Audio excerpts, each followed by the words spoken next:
आपने ये मिथक भी तोड़ा कि सिर्फ इंग्लिश मीडियम में ही पब्लिक एडमिनिस्ट्रेशन में ज्यादा अंक मिल सकते हैं। बिल्कुल बिल्कुल सर, मेरा आज भी मानना है कि हिंदी माध्यम के छात्रों को बड़ा संबल और उत्साहवर्धन किया। और जो हमारे हिंदी माध्यम के भी छात्र मुझे सुन रहे हैं, मैं यही कहूंगा कि भाषा जो है वो ज्ञान का पैमाना नहीं होती।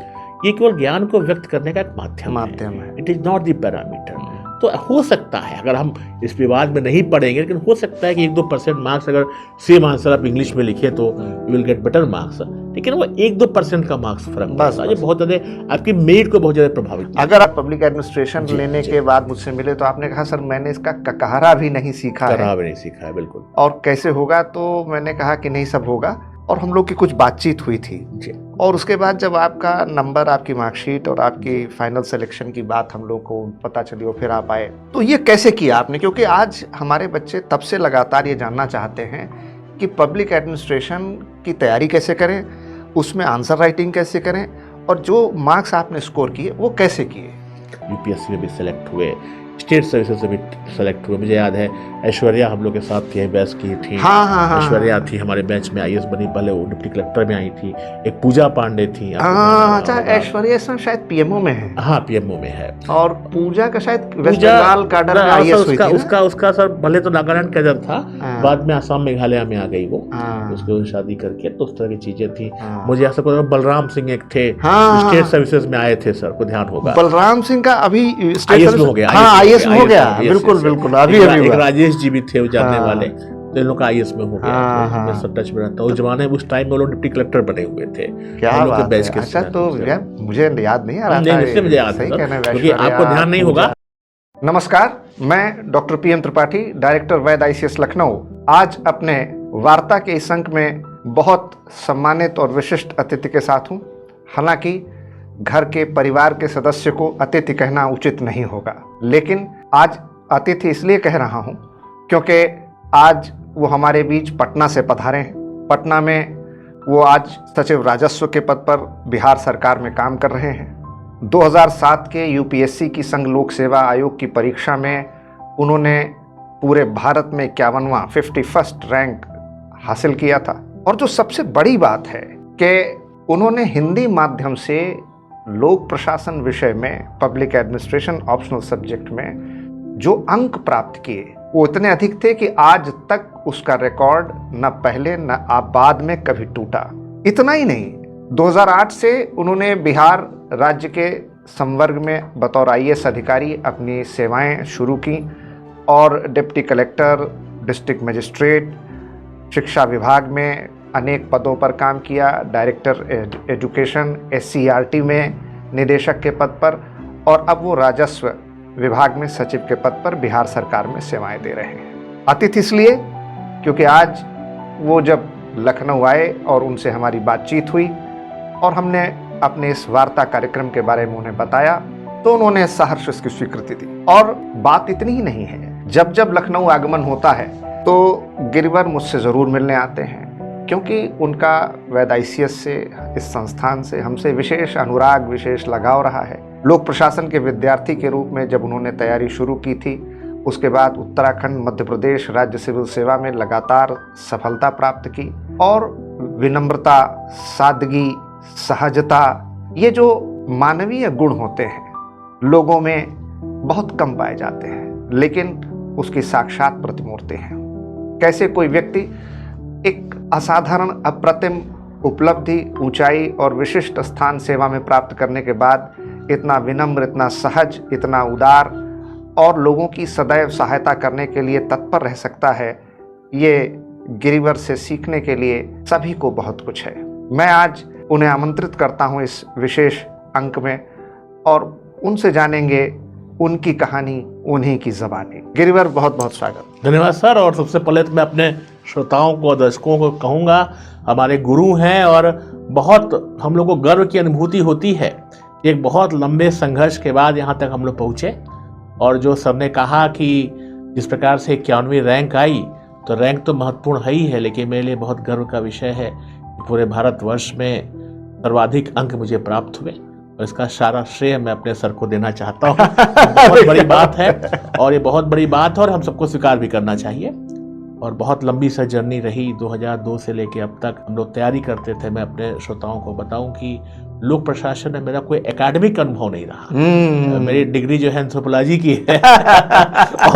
और सर मैं बताऊं कि जब मेरे फादर ने कहा कि भाई आप इंजीनियरिंग कर लो, उसके बाद जो है सिविल सेवाओं में जाना, तो मुझे इंजीनियरिंग के सब्जेक्ट बड़े टफ लगते थे। बिल्कुल। तो मैंने कहा कि पापा इंजीनियरिंग से अच्छा तो मैं BA कर लेता हूँ और उसके बाद मैं एंथ्रोपोलॉजी और पॉलिटिकल साइंस और ये सब सब्जेक्ट लूँगा। तो सर यहाँ पर लखनऊ यूनिवर्सिटी में मैंने जो है, आप जानते हैं कि 3rd ईयर में BA में 2 ही सब्जेक्ट लेना होता है। बिल्कुल। तो बाई चांस एंथ्रोपोलॉजी और फिलोसफी तो मैंने लिया, लेकिन पॉलिटिकल साइंस छोड़ दिया। वो लास्ट ईयर में जो है पब्लिक एडमिनिस्ट्रेशन होता है। बाद में मुझे लगा कि नहीं, फिलोसफी से अच्छा मुझे पब्लिक एडमिनिस्ट्रेशन रहेगा। क्या और उस समय में, मैंने आज से बात बताऊं, करीब 23 साल पुरानी बात बता रहा हूँ सर, वैसा ICS उस समय भी इसका नाम हुआ करता था और सर हमारे आते थे उस समय और हम लोग को पढ़ाते थे। और जिस प्रकार से लोग प्रशासन के जो सामान्य सिद्धांत हैं, मैंने जिस तरह की व्याख्या की, आज भी मैं गर्व के साथ कहता हूं कि मुझे उतना ही पब्लिक एडमिनिस्ट्रेशन आता है। ऐसा कारण है बैकग्राउंड, इतने सिंपल ढंग से सर पढ़ाते थे। और सर मैं बड़ी मजेदार बात आपको बताऊं, पहले तो 300 अंक का होता था, अब तो 250-250 अंक का होने लगा। तो मेरे सेकंड पेपर में 207 नंबर थे। अच्छा। तो एक बार मेरे मित्रों ने कहा कि 107 है कि 207? 107 भी नहीं आता। 107 तो बहुत बड़ी बात है। और मुझे याद है सर, बड़े बड़े अपने खास तौर से श्रोताओं को बोलना चाहूंगा, जैसे एक वर्ड था कि निष्पादन बजट क्या होता है, निष्पादन बजट, परफॉर्मेंस बजट। तो देखिए कितने हमने कितना माइन्यूटली पढ़ा था उसको, कि भाई उसकी लिमिटेशन कुछ और होंगी और उसकी डीमेरिट्स कुछ और होंगी। जाहिर सी बात। अब उसमें था कि परफॉर्मेंस बजट के क्या क्या लाभ होते हैं, उसकी सीमाएं क्या है और उसकी कमियां क्या है। बिल्कुल ठीक। अब स्टूडेंट आमतौर पे कमियों और सीमाओं को एक तरह समझते हैं। अभी हम लोगों ने जो पढ़ा था उसमें 16 मार्क्स का क्वेश्चन होता था, वो आराम से मेरे 20+ मार्क्स उसमें आ गए, क्योंकि लोगों ने नेगेटिव कहा कि भाई डीमेरिट्स होंगी, डीमेरिट्स कुछ और होती हैं, लिमिटेशन कुछ और होती है। तो एक कॉन्सेप्ट था सर, और ईश्वरी कृपा थी सर, माँ सरस्वती का आशीर्वाद था और आप लोगों का आशीर्वाद था कि लोक प्रशासन में अभी हिंदी माध्यम में सर 390 अंक आए। और मैं आपको बताऊं कि उसके बाद से पूरे नॉर्थ इंडिया में सर, चाहे लखनऊ हो, चाहे पटना हो, चाहे मध्य प्रदेश हो, जो भी विद्यार्थी थे, चाहे लखनऊ में तैयारी कर रहे हो, चाहे कहीं और तैयारी कर रहे हो, उनके लिए बहुत बड़े गर्व का विषय था। बिल्कुल। और मुझे याद है जब लोग मिलते थे। और मैं सर ये भी चीज़ और बताऊं कि पब्लिक एडमिनिस्ट्रेशन एक ऐसा सब्जेक्ट है जो पूरे हिंदुस्तान में सभी सेवाओं में लिया जाता है। मैं मध्य प्रदेश में मेरा डिप्टी एसपी में सिलेक्शन हुआ था, उसमें भी I got very good marks in public administration. और यहाँ भी यूपी में भी मेरा सिलेक्शन हुआ।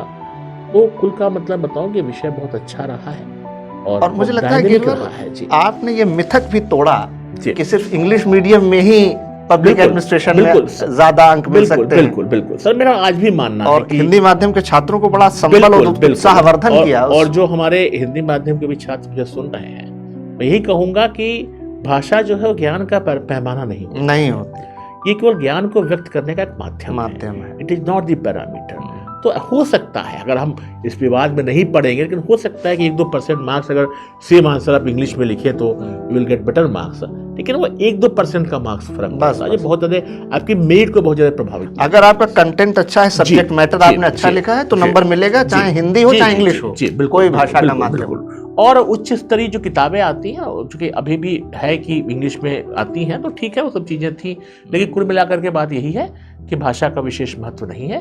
और जो भी विद्यार्थी हमें सुन रहे हैं, बिल्कुल लगन के साथ पढ़ाई करें, और भाषा कोई महत्व नहीं है सर। अच्छा गिरिवर, एक सवाल मैं पूछूंगा आपसे। आप तो साइंस साइड के स्टूडेंट थे, इंजीनियरिंग के बाद में आपने जरूर आर्ट साइड में स्विच ओवर किया, लेकिन साइंस का स्टूडेंट होने के बावजूद पब्लिक एडमिनिस्ट्रेशन ऑप्शनल सब्जेक्ट चुनने की बात दिमाग में कहाँ से आई? और फिर आपने इतनी अच्छी तैयारी करने के साथ उसमें सफलता कैसे हासिल की? क्योंकि मुझे याद है जब आप शायद मुझे हालांकि बहुत साल हो गए, 2002 की बात होगी, 2002-3 की बात है। जी। जब आप पहली बार पब्लिक एडमिनिस्ट्रेशन लेने के बाद मुझसे मिले तो आपने कहा सर मैंने इसका ककहरा भी नहीं सीखा है। बिल्कुल। और कैसे होगा? तो मैंने कहा कि नहीं, सब होगा। और हम लोग की कुछ बातचीत हुई थी और उसके बाद जब आपका नंबर, आपकी मार्कशीट और आपकी फाइनल सिलेक्शन की बात हम लोग को पता चली और फिर आप आए, तो ये कैसे किया आपने? क्योंकि आज हमारे बच्चे तब से लगातार ये जानना चाहते हैं कि पब्लिक एडमिनिस्ट्रेशन की तैयारी कैसे करें, उसमें आंसर राइटिंग कैसे करें, और जो मार्क्स आपने स्कोर किए वो कैसे किए? जी सर, मुझे लगता है पब्लिक एडमिनिस्ट्रेशन एक साइंटिफिक सब्जेक्ट है। हम लोग कहते भी देखिए अविकसित विज्ञान लेकिन वो चलिए होता है कि सिद्धांत की बात है, बट ये साइंटिफिक सब्जेक्ट। इसलिए सर कि आप देखेंगे कि कोई भी पब्लिक एडमिनिस्ट्रेशन कोई भी थ्योरी है वो कहीं ना कहीं टाइम और स्थान से परे है। और सो सिद्धांत, चाहे हम एल्टन मेयो की बात करें, चाहे टेलर की बात करें, चाहे चेस्टर बर्नार्ड की बात करें, ये सारी थ्योरी जो है, कोई भी थ्योरी है, इस समय और काल से परे है। तो मुझे लगता है कि बहुत साइंटिफिक सब्जेक्ट है और ये मिथक है कि लोग प्रशासन में नंबर नहीं आते हैं अगर इसको अच्छे ढंग से पढ़ा जाए। और मुझे लगता है कहीं ना कहीं हम लोग के पास उच्च स्तरीय जो है मार्गदर्शन का भी अभाव होता है। तो उस ढंग से अगर हम लोग उसको पढ़ें और किताब को अच्छे ढंग से, किन किन किताबों को पढ़ना है उसको पढ़ के करें, तो मुझे लगता है कि ऐसी कोई समस्या नहीं है। यानी विषय जैसा ही साइंटिफिक है और साइंटिफिक टेम्परामेंट के जो भी विद्यार्थी, और अब तो सर अपने देख रहा हूँ मैं कि इंजीनियरिंग के बच्चे बहुत आ रहे हैं, के बच्चे बहुत आ रहे हैं, इंजीनियरिंग, मैनेजमेंट, साइंस के स्टूडेंट्स बहुत क्वालिफाई, अच्छी बात है। और ये विद्यार्थी, ये बच्चे भी ले सकते हैं। और मुझे लगता है कि साइंटिफिक सब्जेक्ट है और बहुत अच्छे ढंग से इसको अगर पढ़ा जाए तो ये मिथक है कि इस सब्जेक्ट में मार्क्स कम आते हैं, और बिल्कुल आएंगे सर, मैं तो उदाहरण हूँ। और जब हिंदी माध्यम में आ सकते हैं तब तो लोगों का मीडियम भी, बहुत सारे लोग तो इंग्लिश मीडियम में, you are a live example और that record is still unbroken. Exactly, तो ये आराम से आ सकता है सर, और इसके लिए अच्छे ढंग से पढ़ें। साइंटिफिक सब्जेक्ट है, इसकी थ्योरी से लेकर, मैं तो ने कहा है सर कि जो ज़्यादा और सब्जेक्टिव कुछ चीजें थी, जिसका जो प्रैक्टिकल अप्रोच वाला विषय था सेकंड पेपर, उसी में ज्यादा नंबर आए मेरे, उसमें तो पूरा अप्लाइड है। जी जी। तो इसलिए जो है ऐसी कोई बात नहीं है, उसको अच्छे ढंग से पढ़े। मैं जरूर कहूँगा कि अपने आंसर्स में आप जो है डायग्राम्स वगैरह बना सकते हैं, कई फ्लो चार्ट है उसको बना सकते हैं। आंसर ऐसा होना चाहिए जो थोड़ा सा इम्प्रेसिव हो, तो आप आराम से इस काम को कर सकते हैं। और विषय तो बहुत अच्छा आई है, इसमें कोई दो राय नहीं है।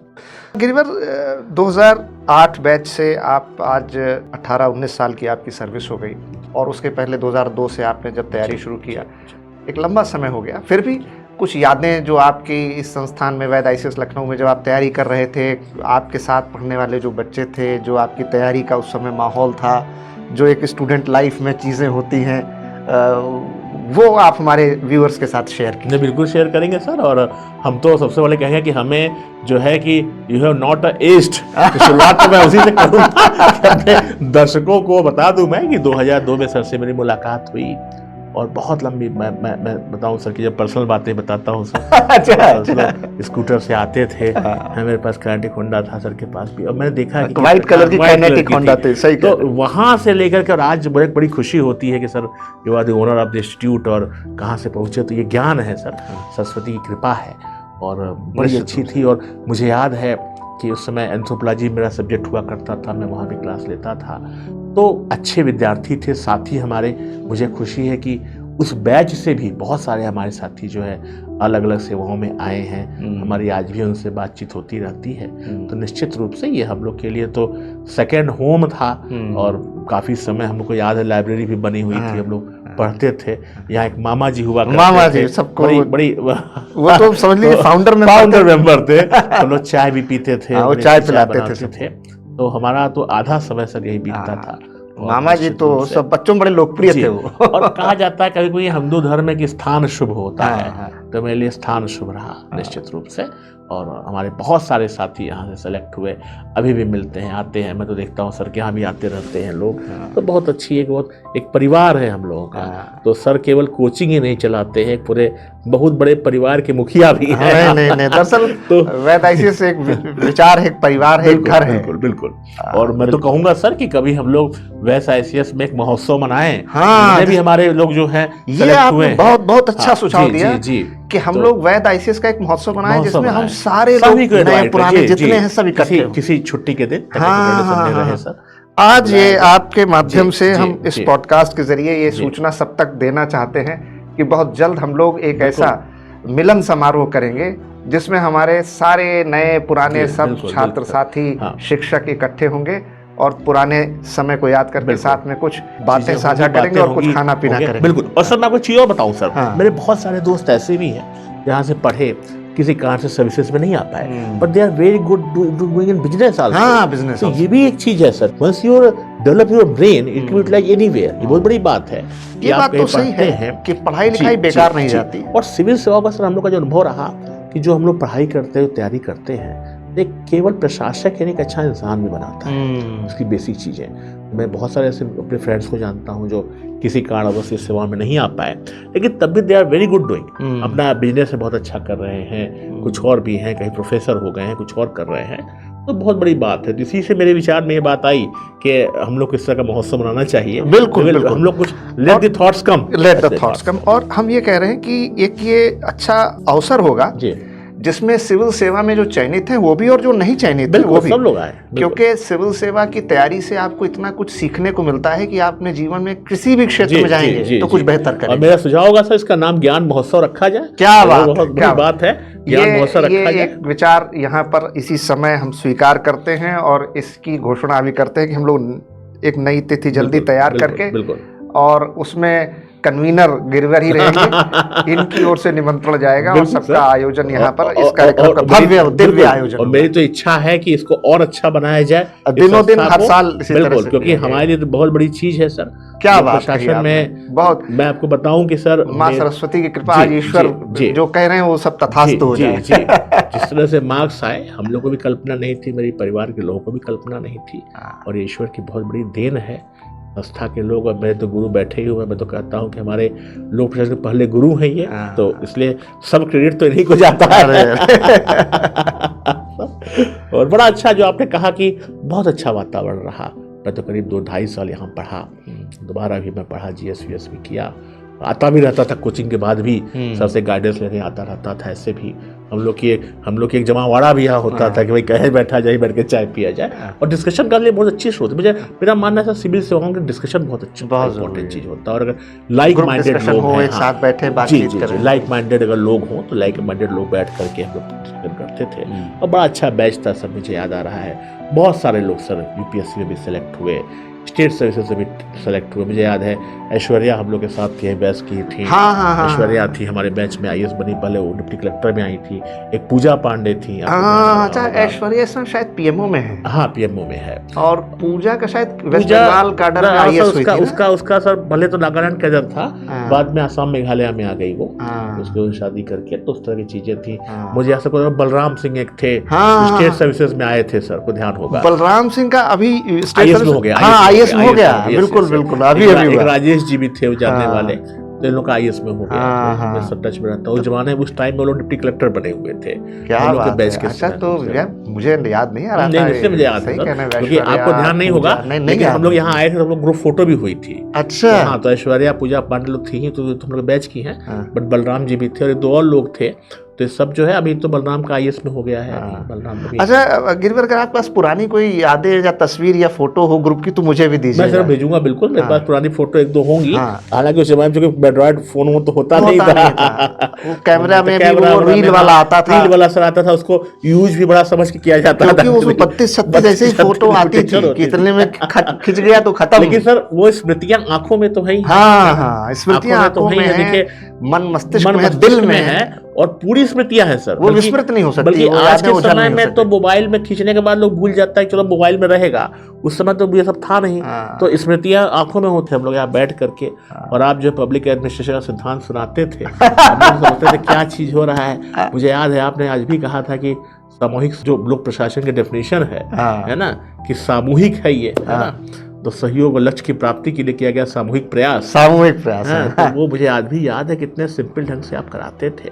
और हम लोग जैसे मैंने कहा कि बिना किसी बैकग्राउंड के चीज़ को समझना वास्तव में कठिन काम है, लेकिन काम हुआ वो, और अच्छे से हुआ। और मैं बताऊं अपने दर्शकों को कि बहुत सारे हमारे साथी हैं जो यहाँ से पढ़े हैं और लोक प्रशासन से पढ़े हैं, अच्छा किए हैं, सिलेक्ट हुए हैं, UPSC में भी सिलेक्ट हुए हैं, स्टेट सर्विसेज में भी सिलेक्ट हुए हैं। तो निश्चित रूप से ये बहुत बड़ी चीज़ है, और मैं तो इसको ज्ञान की भूमि मानता हूँ, और इसीलिए इसको कह रहा हूँ ज्ञान महोत्सव इसको किया जाए। नहीं, ये सुझाव तो आज स्वीकार हो गया, इसको हम लोग करेंगे बहुत बड़े पैमाने पर, दिव्य और हम लोग तो चाहेंगे सर कि आने वाले समय में भी आप इसी प्रकार से मार्गदर्शन देते रहें। और सिविल सेवाओं का इतिहास और भविष्य भी, इतिहास ही बहुत गौरवपूर्ण रहा है, और इसका भविष्य भी अच्छा होना है। ऐसा नहीं है, आप लोग ही प्रशासन- हमारी पूंजी है, हमारी जी, शक्ति है, जी, हमारी जी, संपदा है। जी, और तो बहुत बड़ी एक चीज गुरु है। की पहचान तो उसके शिष्यों से ही होती बिल्कुल है। सर, बिल्कुल बिल्कुल। और मैं आज तो अगर रमाकांत आचरेकर को कोई लोग जानते जी, हैं तो वो जी, सचिन जी, तेंदुलकर की वजह से जी, जानते जी, हैं। जी। नहीं सर, ये तो आप तो कहते हैं ना कि पूर्ण रूप से बड़े प्रतिष्ठित किए हुए गुरु हैं। और क्योंकि लोक प्रशासन में हमारे हाईएस्ट मार्क्स है, वो व्यक्ति अब कह रहा है कि that credit goes to you. नहीं। तो आप तो बिल्कुल पता ही है और इसमें कोई दो राय नहीं है सर। मैं तो आज भी आपके जब ऑनलाइन क्लासेज में देखता रहता हूँ, कुछ कुछ चीज़ें आती रहती हैं, तो आपके पढ़ाने का जो ढंग है, कहा जाता है सर कि एक हीरा को तराशिएगा तो क्या फायदा है, कोयला को हीरा बनाइएगा तो फायदा है। तो कोयले ही लोग आते हैं, नहीं, यहाँ पे नहीं, सर नहीं। कोई बैकग्राउंड नहीं रहता है। हम लोग तो कुछ नहीं जानते थे, ABCD नहीं जानते थे, और वहाँ से पढ़ करके UPSC जैसे एग्जाम में हाईएस्ट मार्क्स लाना निश्चित रूप से सर कहीं ना कहीं ईश्वर की कृपा है और आपका आशीर्वाद है जो यहाँ तक हम लोग पहुँचे। और जो हमारे विद्यार्थी हैं उनको भी मैं कहूँगा कि निश्चित रूप से सिविल सेवाओं की तैयारी करें। आज भी ये सबसे अधिक प्रतिष्ठित सेवा है और कोशिश करिए कि इस सेवा में सब लोग जो भी इस तरह के माइंड मेकअप किए हुए लोग हैं वो करें इसको, बहुत अच्छा रहता है। और मेरा मानना है कि नथिंग इज इम्पॉसिबल। पूरी मेहनत के साथ अगर आप इस काम को करते हैं बिल्कुल तो कुछ भी असंभव नहीं है। गिरिवर, आप इतने लंबे समय में आप एक वरिष्ठ और उच्च पद पर पहुंच चुके हैं। डिप्टी कलेक्टर से लेकर के आपने DM और अनेक पदों पर काम किया शासन में, राज्य सरकार में। आपको क्या लगता है कि सबसे महत्वपूर्ण या चुनौतीपूर्ण अब तक का आपका कार्यदायित्व कौन सा रहा? सर, जब मैं मधुबनी में जिलाधिकारी था तो बाढ़ बहुत आती है उस जगह, कोसी का क्षेत्र है सर, और मैं ज्वाइन किया था 2014 के जून के लास्ट में, और यही जुलाई का महीना था, करीब 1 महीने बाद बाढ़ शुरू हमारे जो SDO है, बड़े आप जो SDM बोलते हैं, तो SDO ने मुझे फ़ोन किया कि सर कोसी का एक वहाँ पर एक ब्लॉक है, भरगामा ब्लॉक है वहाँ पे, तो वहाँ पे तो लास्ट में बिल्कुल कोसी का बिल्कुल भेजा, एक विलेज का नाम भेजा था, तो कोसी कटाव हो रहा था। मैं गया, तुरंत हम लोग पहुँचे, सब लोग, बारिश भी हो रही थी, तो वो कट गया था और एक टापू बन गया था। अरे टापू पर तो बड़ा मुश्किल हो जाता है कि वहाँ पे लोगों को रेस्क्यू करना।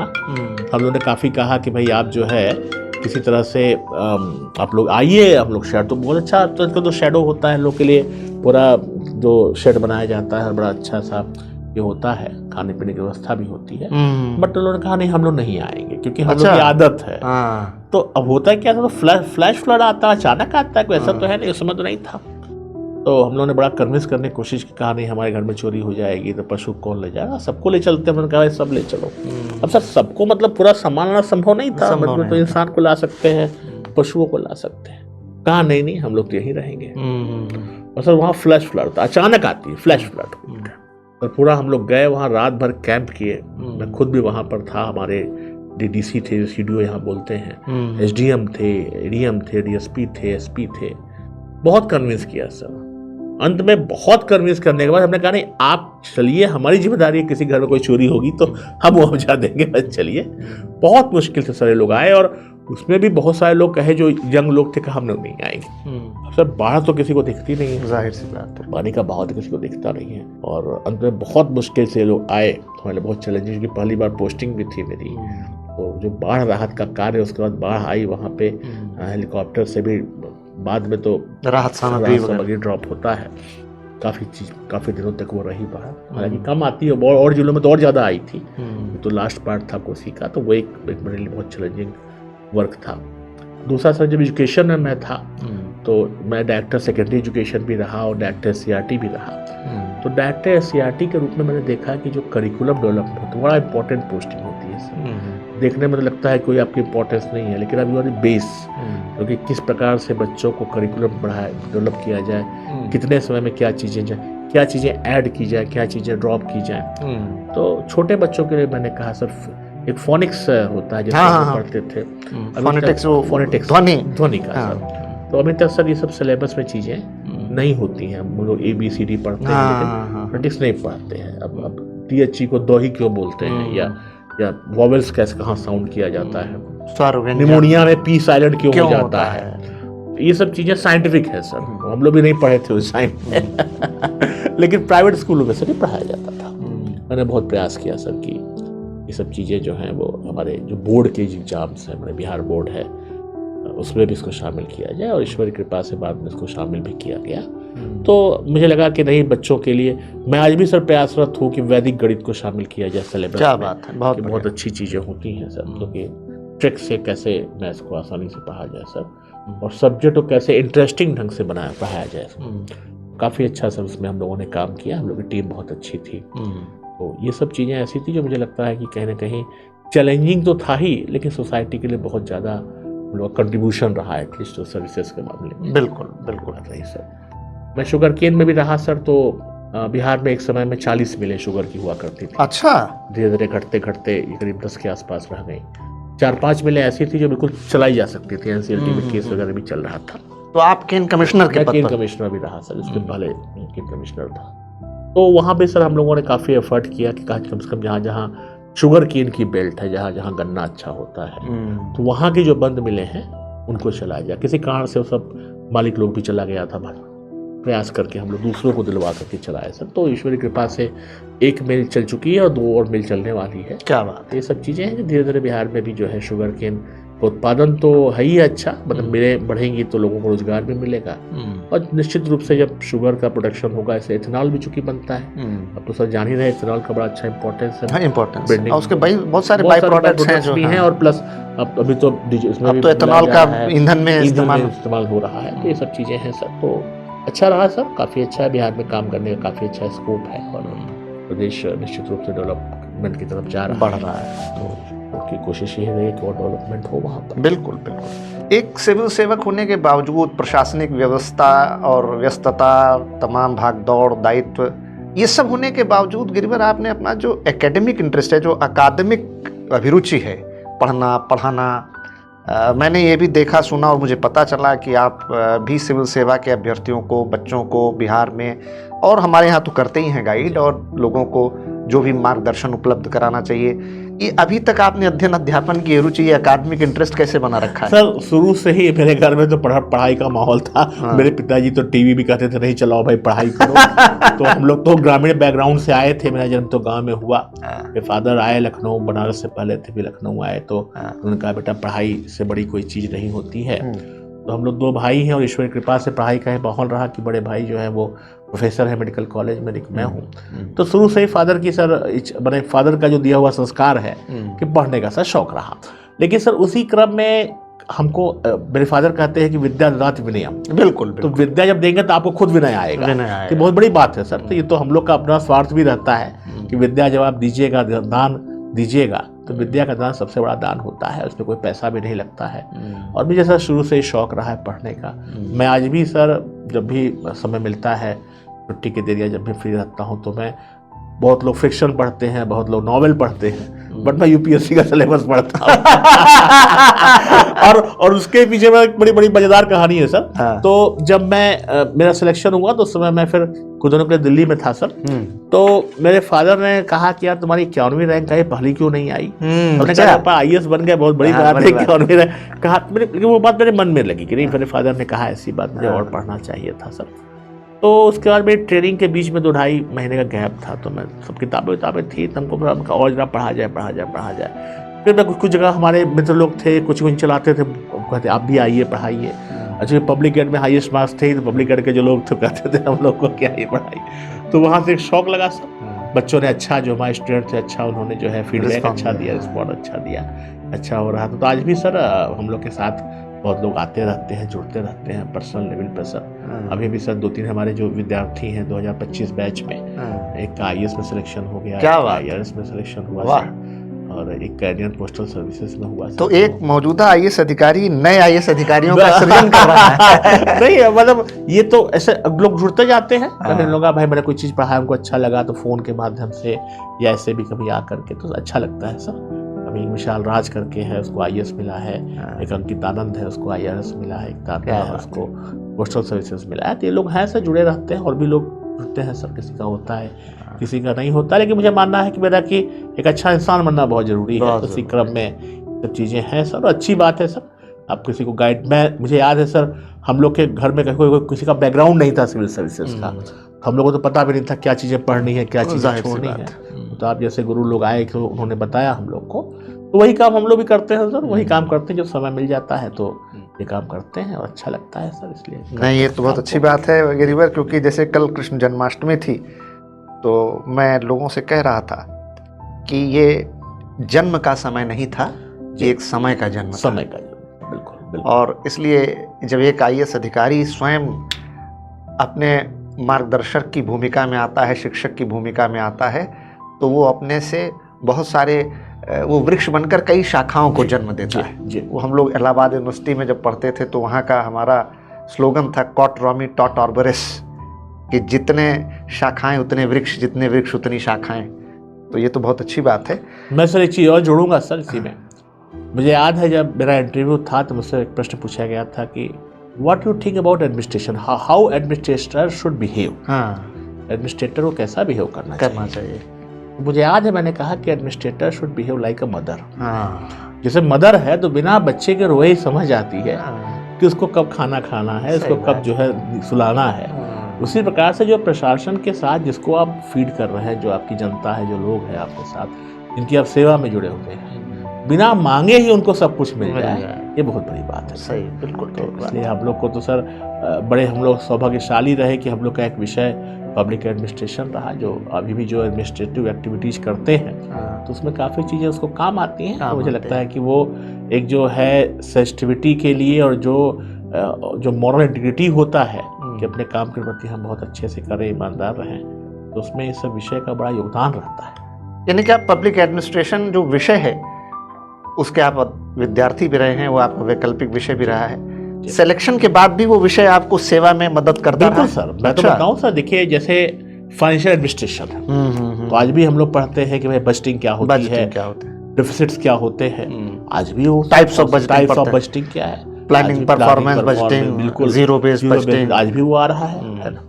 फिर सर देखा जाए तो जैसे हम लोग कहते हैं कि प्लान हम लोग पढ़ते थे, हेनरी फ्यूल का POCC है या पोस्टकार्ब है गुलिक का, ये सब चीज़ें क्या होती है, सब भी आज भी प्लानिंग होता है, परफॉर्मेंस होता है, बजटिंग होता है, कोऑर्डिनेशन होता है। तो ये सब चीज़ें सर सबको ध्यान होगा। लोकल एडमिनिस्ट्रेशन भी हम लोग पढ़ते थे, local administration, local self government हम लोग पहले से पढ़ के गए थे कि भाई लोकल एडमिनिस्ट्रेशन के क्या क्या प्रोविजंस हैं। कंपैरेटिव पब्लिक एडमिनिस्ट्रेशन की चीज़ें भी समझ में आती है, क्या क्या चीज़ें तुलनात्मक लोक प्रशासन, बहुत पूरा इंडियन कॉन्स्टिट्यूशन पढ़ते हैं इसमें।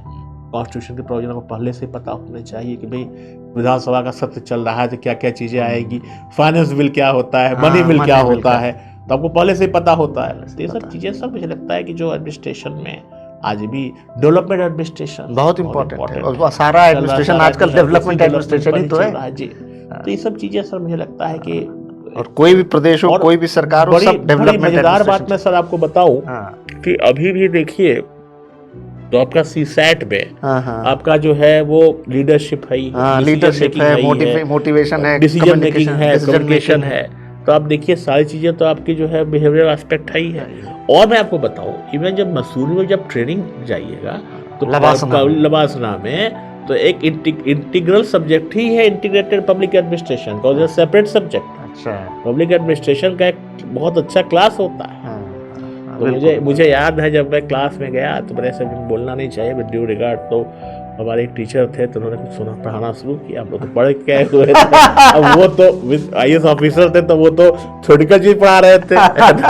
मान लीजिए मैं ही मसूरी गया तो मुझे कहा कि भाई लॉ पढ़ाओगे, पढ़ाएंगे। अब लगा मुझे मान लीजिए बहुत ज़्यादा नॉलेज नहीं है, तो ऐसे पब्लिक एडमिनिस्ट्रेशन में कुछ बात मैं बोलना शुरू किया तो लोगों ने रोका, कहा रहिए चुप रहिए भाई, गुरु है बोल रहे हैं, तो सिलेक्शन हो चुका है। तो हम लोग भी गुरु के मर्यादा का और सम्मान का ध्यान रखा गया, ठीक है।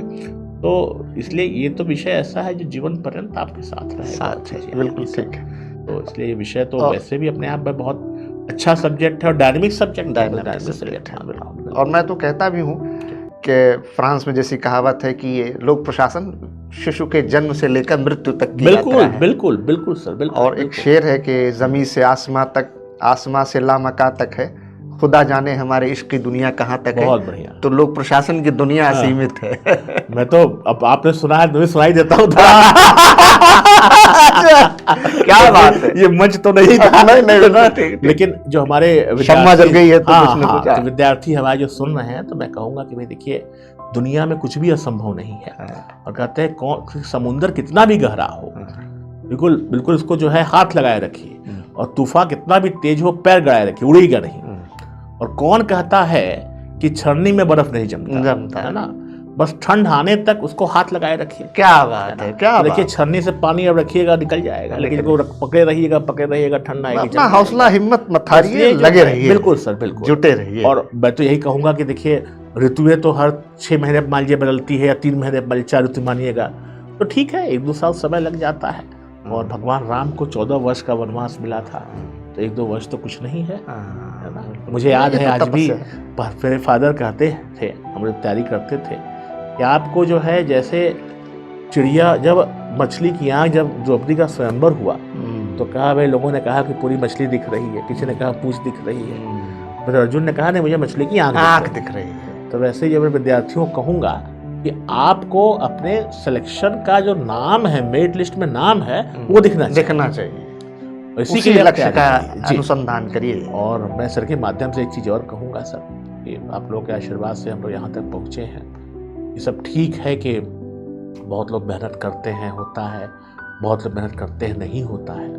लेकिन सर मैं एक चीज़ बताऊँ, हम लोग बात करते हैं IAS की, IAS तो हर एक घर में है। मैं अपने सर भाषणों में कहता हूँ हमेशा कि एक बच्चे के जन्म लेने से लेकर के 5 साल तक सर, एंथ्रोपोलॉजी में कहीं पढ़ा था मैं, मान लीजिए कि 360-65 दिन हैं, 5 से गुणा कर लीजिए, 1800 दिन आएंगे 5 साल में। इसका 10% माँ जो है स्लीपलेस नाइट सर व्यतीत करती है। बिल्कुल। किसी कारण से बच्चा क्रंकी हो जाएगा, कहीं बुखार आ जाएगा, कभी वो अननेसेसरी सोएगा नहीं। अब माँ है सर, वो उसका मान लीजिए बड़ा भाई है, बहन है, सुबह उठ के उसके लिए टिफिन भी तैयार करना है, घर का काम भी करना है। तो माँ जितना स्लीपलेस नाइट से व्यतीत करती है, हम में से शायद ही उतनी किसी ने व्यतीत जो है तैयारी के दौरान किया हो। क्या बात है। कभी हमने नहीं सोचा कि भाई कोई मूवमेंट, किसी थ्योरी को समझने के लिए कि कब जो है क्या हुआ, इसके लिए जो है आप समझिए इसको, हमने कभी नहीं सोचा। तो मुझे लगता है सर कहीं ना कहीं ये बातें ऐसी होती है जहाँ पर हमको जो है समझना चाहिए कि अपने मेहनत घर में ही सब लोग जो है बैठे हुए हैं, और पूरी तन्मयता के साथ इसको तैयारी को किया जाए। बिल्कुल। और नथिंग इज इम्पॉसिबल। मैं फिर से अपने विद्यार्थियों को ये कहूँगा कि अपने पूरे संघर्ष, पूरे 100% जो है मेहनत के साथ इसको करें, और निश्चित रूप से सफलता आपको मिलेगी। और वो दिन बहुत अच्छा होगा जब जो है आप रिजल्ट में अपना नाम देखेंगे, और उसके बाद जो है माँ की आंखों में जो खुशी के आंसू होंगे। क्या बात। That will be the biggest gift जो आप किसी को दे सकते हैं। तो मानव का जन्म मिला है आपको, आपका लक्ष्य है सिविल सेवा की तैयारी करना, तो निश्चित रूप से करना चाहिए। गिरवर, एक प्रशासनिक अधिकारी के रूप में काम करने के साथ साथ अब जो सिलेबस आपने देखा होगा नया आया है 2011 के बाद से, CSAT जोड़ा गया, ऑप्शनल में एक सब्जेक्ट कम कर दिया गया, प्रीलिम्स में से ऑप्शनल हटा दिया गया। आपके समय की तैयारी का पैटर्न और सिलेबस थोड़ा अलग था। जो मौजूदा अब तैयार करने वाले हमारे सिविल सर्विसेज की तैयारी करने वाले अभ्यर्थी हैं, उनको आप क्या संदेश देना चाहेंगे, क्या तैयारी के बारे में बताना चाहेंगे कि वो बेहतर तैयारी करें और उनके भी सिलेक्शन की संभावनाएं बढ़ जाए? बिल्कुल सर, सही बात है। तो काफी पैटर्न में चेंज आ चुका है, लेकिन एक बात बहुत क्लियर है सर कि आज भी जो है जो बेसिक नॉलेज है वही है, कुछ चीजें ऐड हो चुकी है। उसका कारण ये था कि जब देखा जा रहा था कि जो बेसिक ऑफिसर लाइक क्वालिटी है, तो वो चीजें कहीं ना कहीं लैग कर रही थी। बहुत सारे विषय, अब कोई बहुत सारे ऐसे विषय हैं आर्ट्स के या साइंस के जिसमें नंबर तो बहुत आता है, लेकिन उसको एडमिनिस्ट्रेटिव कैपेबिलिटी बच्चों की नहीं हो पाती है। यही सब चीज़ों का कारण जो है CSAT को जोड़ा गया। लेकिन मेरा मानना है कि आज के समय में जब हम लोग सोशल मीडिया की भी बात कर रहे हैं, मटेरियल बहुत ज़्यादा अवेलेबल है, तो एलिमिनेशन बहुत जरूरी है, क्या चीज़ें हमें नहीं पढ़ना है। क्योंकि वो सोशल मीडिया का डिस्ट्रैक्शन है कि हमें क्या नहीं पढ़ना है, ये बहुत इंपॉर्टेंट है। सर इसमें 3 चीजें मैं कहूंगा कि सोशल मीडिया का जब भी आप कोई चीज देखें, तो एक तो होता है प्रेजेंटेशन, एक होता है उसका जो नॉलेज, उसकी क्वालिटी ऑफ नॉलेज क्या वो दे रहा है, और तीसरा जो होता है बोलने का क्या ढंग है। आप देखेंगे कि कई बार हमारे पास बहुत अच्छी चीजें होती है, बोलते बहुत अच्छा है लोग, प्रेजेंटेशन भी उसका बहुत अच्छा रहता है, कंटेंट बहुत खराब रहता है सर। तो ये बच्चों को देखना पड़ेगा। दुर्भाग्य है सर, आजकल तो इतने लोग आज चीजें आ गई हैं, बच्चे समझ नहीं पाते क्या चीज़ समझना है, क्या चीज़ हमें रखना है और क्या चीज़ हमें छोड़ना है। तो कुल मिलाकर के मुझे लगता है कहीं ना कहीं ये हमें एक परिपक्व दिमाग लगा करके, मैच्योर्ड माइंड के साथ इसको समझना पड़ेगा कि अच्छी चीज़ें क्या हैं, खराब चीज़ें क्या हैं। और निश्चित रूप से जो अगर आप इस चीज़ को कर पाइएगा, जो गुणवत्तापूर्ण जो मटेरियल है अगर उसको रखेंगे तो सिलेक्शन होगा। मेरा मानना है कि अब स्ट्रेटजी का देखिए सर, दो चीज़ें बड़ी इंपॉर्टेंट है। हम लोग हमेशा टाइम मैनेजमेंट की बात करते हैं कि हमारे पास अगर 12 घंटे हैं तो कितना पढ़ें। मैं एक वर्ड यूज करता हूँ, टाइम ऑडिट। हाँ, ये बहुत important, time audit. Time audit कि मेरे पास अगर 24 घंटे का समय है, ठीक है हम 8 घंटे सोएंगे, 4-5 घंटे मुझे अपना पर्सनल कुछ काम करना है, करेंगे। मान लीजिए फॉर एग्जाम्पल हमारे पास उसके बाद भी अगर फॉर एग्जाम्पल 10 घंटे बच रहे हैं सर, तो 10 घंटे का हमने सदुपयोग किया कि नहीं। देखिए पैसा तो आता जाता रहता है, लेकिन मान लीजिए कि समय चला गया तो आएगा नहीं। तो जैसे हम लोग छोटे थे, मैं तो नहीं, लेकिन कुछ लोग डायरी लिखते थे, पापा ने इतना पैसा दिया, कितना कितना खर्च हुआ है ना? घर से पैसा आता था। लेकिन मुझे कहना पैसा चलो आएगा फिर आए, लेकिन समय तो आएगा नहीं तो इसी प्रकार से समय को लिखिए कितना हमने वेस्ट किया। 24 घंटे का समय है। आप देखेंगे धीरे धीरे कि जब हम इस प्रकार से ऑडिट करना शुरू करेंगे तो धीरे धीरे टाइम को वेस्ट करने का सीमा हमारी कम हो जाएगी। ठीक है, पहले 6 घंटे करते थे, अब 4 घंटे पर आएंगे, 2 घंटे पे आएंगे, धीरे धीरे काफ़ी कम हो जाएगा। तो एक तो ये इंपॉर्टेंट है। और दूसरा, मैं हमेशा ये कहूँगा कि सोशल मीडिया के उस कल्चर से, जहाँ पर बहुत लोगों में देखा हूँ, हम लोग की भी थोड़ी आदत हो गई है, पहले फेसबुक पे देखेंगे, फिर इंस्टाग्राम पे देखेंगे, फिर यूट्यूब पे करेंगे शॉर्ट्स रील, जब तक वो हाथ पे 2 मोबाइल गिरेगा भी बेड पर तब तक नहीं सोएंगे। तो समझना पड़ेगा हमें कि नहीं, ये एज जो है पढ़ने की है। अच्छी चीज़ें सोशल मीडिया पे, अच्छी चीज़ें भी हैं, ऐसा नहीं है, अच्छी चीज़ें भी होती, मटेरियल उपलब्ध है अच्छा, पर क्या चीज़ हमें समझना है, पढ़ना है, ये हमें पहले से ही समझना पड़ेगा, ग्रस्त करना पड़ेगा। बिल्कुल। और समय का सदुपयोग करना पड़ेगा।